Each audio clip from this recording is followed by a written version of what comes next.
बंदउ संत असज्जन चरना, दुख प्रद उभय बीच कछु बरना। बिछुरत एक प्राण हरि लेहि, मिलत एक दुख दारुण देहि।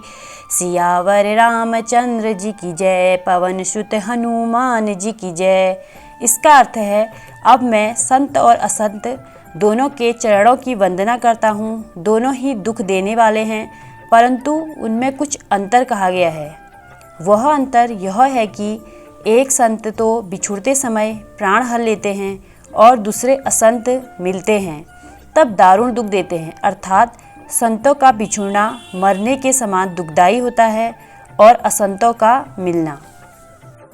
उपजहि एक संग जग माही, जलज जोक जिमि गुण बिल गाही। सुधा सुरा सम साधु असाधु, जनक एक जग जलधि अगाधु। सियावर रामचंद्र जी की जय, पवन सुत हनुमान जी की जय। इसका अर्थ है, दोनों संत और असंत जगत में एक साथ पैदा होते हैं, पर एक साथ पैदा होने वाले कमल और जौक की तरह उनके गुण अलग अलग होते हैं।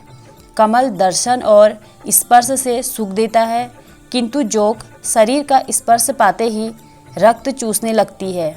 साधु अमृत के समान मृत्यु रूपी संसार से उबारने वाला और असाधु मदिरा के समान मोह, प्रमाद और जड़ता उत्पन्न करने वाला है।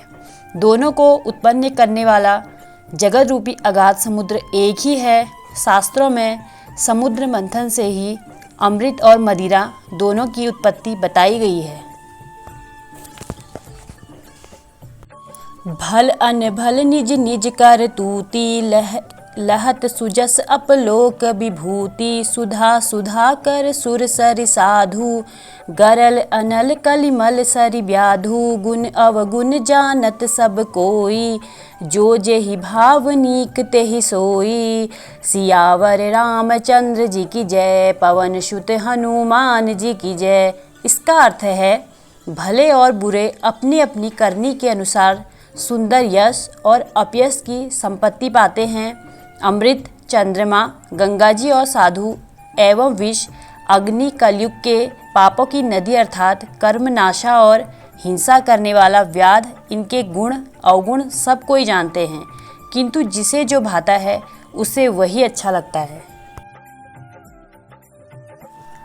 खल अघ अगुन साधु गुण गाहा, उभय अपार उधधि अवगाहा। तेहि ते कछु गुण दोष बखाने, संग्रह त्याग न बिनु पहचाने। सियावर रामचंद्र जी की जय, पवन सुत हनुमान जी की जय। इसका अर्थ है, दुष्टों के पापों और अवगुणों की और साधु के गुणों की कथाएं दोनों ही अपार और अथाह समुद्र हैं। इसी से कुछ गुण और दोषों का वर्णन किया गया है, क्योंकि बिना पहचाने उनका ग्रहण या त्याग नहीं हो सकता।